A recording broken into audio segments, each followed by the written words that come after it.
Alright, so guys, today we have Dibyo with us. So Dibyo is a recent admit to INSEAD Business School, and on today's video, we are going to speak about two basic areas. One is about Dibyo's application process, what challenges did he face and how did he overcome those challenges, and some tips and strategies from Dibyo to writing applications. And the second part of the video would focus mostly on his interview at INSEAD. So Dibyo would be joining INSEAD in September or August of 2020, and he'll be graduating in 2021 July. So that's July intake, right? Okay. So great, Dibyo. Great to have you, and thank you so much for doing the interview debrief. So Dibyo worked with me in round one, right, for INSEAD, and he just recently received his admit offer. So he's very excited about it. So before we jump into speaking about the applications, let's just quickly hear from Dibyo about his background and a little introduction. Okay, so I'm a first generation Canadian of Indian origin. I did my undergrad in mechanical engineering from India, and then in 2011 I moved to Canada for my master's. And after graduating, I've been working as an operations manager at a logistics firm in Canada, and then that's pretty much my professional side. And now I've decided to do my MBA to change professions into consulting after. Okay, all right. So how did you go about picking business schools? So what were the schools, or like any particular suggestions from your side to prospective applicants who are looking to apply next year? How would you suggest that they go about looking to pick the right kind of schools for them? Okay, so for me, it's all about fit, rankings and courses on one side, but fit is very important. Like for me, INSEAD was my first choice, but again, I'll admit it was after talking to you for the first time. You had suggested INSEAD, and then the more I researched, I realized that not only is it perfect for me because I've studied and worked in 3 different continents, so I have the global exposure, plus also it's a 10-month course, and it's really good for management consulting as a post-graduation career. So again, the fit is always very important, and the only other tip that I can think of is pick 2 or 3 top schools that you would want to target for round 1, and then think of other schools for round 2. If you try to do a lot of things in round 1, then you won't be able to focus all your efforts into your target schools. Like for me, I pretty much focused all of my efforts and Akshat's efforts onto INSEAD for round 1. Okay. All right. So as you pointed out that you were a little bit underconfident before applying to INSEAD. So what did you feel were the major challenges when you started approaching the application? Okay, my first biggest challenge was my extracurriculars weren't that strong. I was a bit weak. I mean, I had a lot of activities during my undergrad, but as I went into my post-graduation master's degree and then my work life, I found myself devoting less and less time to extracurriculars. So the biggest challenge was taking what I've already done outside of my academic and professional career and putting it into a few stories where it would make sense to show, how I can still impact outside my core objectives. That was my biggest challenge, really. And the second challenge is like INSEAD specifically. The application is quite rigorous, right? It took us 4 months just to get through all our essays. So picking the best stories, like you put your entire life on a platter and you pick the best stories for the best questions.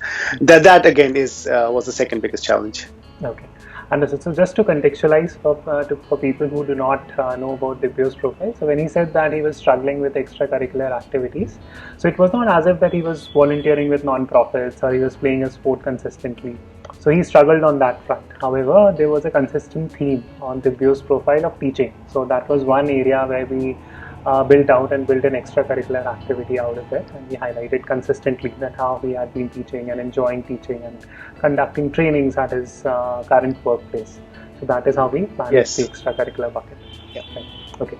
So Dibyo, in terms of like, what are some good things that you did in terms of applying to business schools? So what would be your best advice and some must-dos that people should, prospective applicants should follow? Okay. So first thing I did was January of this year, I started studying for my GMAT. And I put in 3.5 months of just pure GMAT preparation. I got a pretty decent score afterwards. So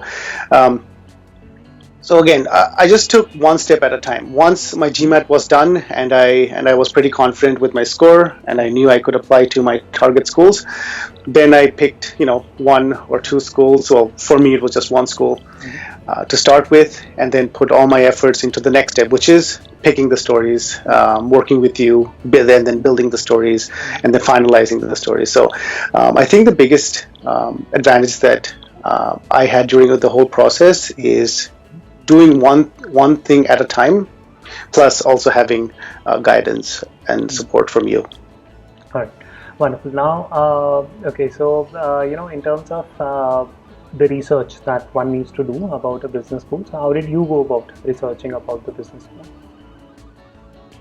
So I would say that forums such as the GMAT Club online, they're really good, because going to a school's website and reading their courses and curriculums and what they can offer students is very important as well. Right. But also going to forums like GMAT Club and other online platforms where you hear from the students, prospective students or alumni, and how their experiences were, what they would suggest. And you also have a vast a pool of consultants, MBA consultants, that are also injecting their information into those forums. So that is one big. That was a huge part. I'm still on a few of the GMAT Club forums as to what I'm going to do after I get started with my INSEAD program.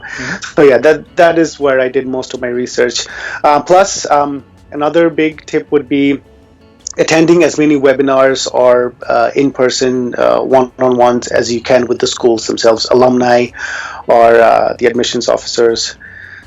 So again, if you ever have any questions about schools that you can't find online, reach out to the school, and I've not had any school not reply within like maximum 48 hours. Oh, wonderful. So now a lot of prospective students keep asking me about GMAT preparation. So this is an area which I generally do not cover on these interviews. But let's do a 2-minute crash course, like of people who are looking to improve their GMAT scores. So if you would have any tips or suggestions or strategies for them. Yeah. So I took a course online. I had I set myself a goal of 3 months.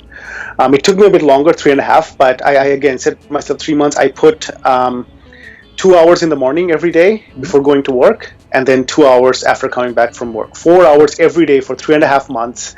I spent working on every single thing, from basic arithmetic. I mean, I think I'm pretty good at the quant part of it, but I still focused on the basics, even though I thought I knew it. GMAT is a totally different ballgame. So focus on the basics. Once you have the basics covered, then go to the advanced, because you would need the basic foundation. And don't let up. I did not even skip one single day in the 3.5 months of preparation.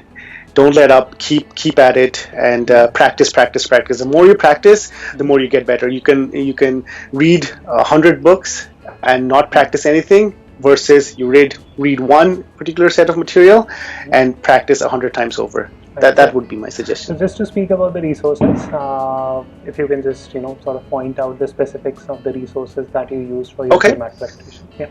So the online course I was referring to was Magoosh. Magoosh is again a very user-friendly platform, and they have like 120 hours of courses, so that's perfect, and they have thousands of practice material. The other thing is the GMAT official guide. So I bought that, and it's a really big, that fat book, but you don't need to be overwhelmed.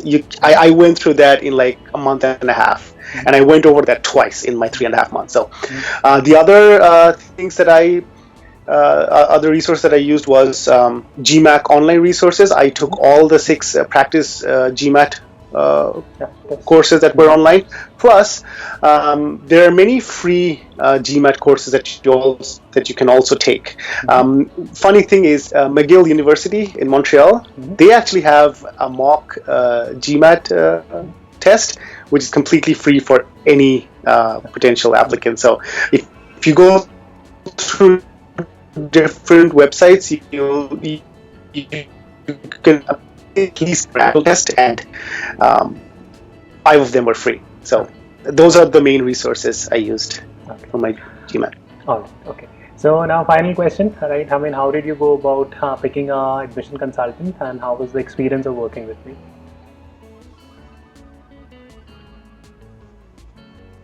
The thing that I remember speaking about in our first call is I was looking for a consultant that would let me be myself and let me in my stories.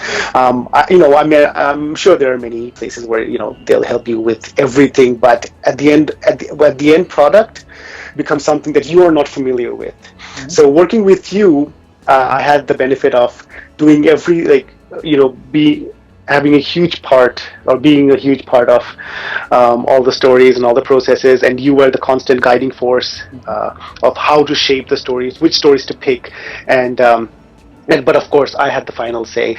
And another great thing working with you is, as you have been through the whole process yourself, you've INSEAD alumni, you're working consulting, you have a lot of knowledge and experience in applications, which I drew upon for my whole application as well.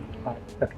Wonderful. Thanks for the kind words. So, any parting tips that you would like to share before we move on to discussing your interview experience at INSEAD? Okay. I think I'll just reiterate that it's I really am glad that I used your help for my application. Even though it was my application, I just needed some guidance into how to present my best self. And take one step at a time. Always focus on the next step. Don't look too far ahead, and don't procrastinate, and don't think about what you've already done. Just look onto the next step and take one step at a time. That's wonderful. So I'll just quickly summarize some important points that Dibyo said. So one is that make sure that you're going step by step. Start the process early, because sometimes the process can take a lot of time, especially to discover your best stories. It's not necessary that you spend 4 months applying to one school, but if you have time, it's always a luxury to have. Right? So that's one. In terms of GMAT preparation, make sure that you revise the material over and over again rather than using too many resources.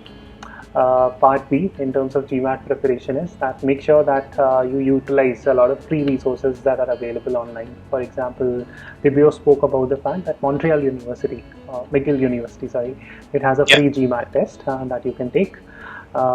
Utilize resources like these. And third and final point is that figure out which stories you would want to use on your application, and especially for a school like INSEAD, which has a very lengthy application, it's very important to be aware about the entire repository of stories. The final point that I would also want to add from my side is that when Dibyo and I started working together, Dibyo was a little bit overwhelmed with the entire process, and he was not very sure whether or not he can get into INSEAD. I was the one who convinced him that he apply. The profile is good, it can get picked. See, no candidate is perfect. Everyone would have some weakness or the other. It could be GMAT, it could be extracurricular activities, it could be your undergrad education. The point is that if you are overall a good package and a good applicant, then there is a good chance that, like Dibyo, you will also get through. Right? So with that said, Dibyo, we'll move on to part 2 of the conversation. Right? Yep.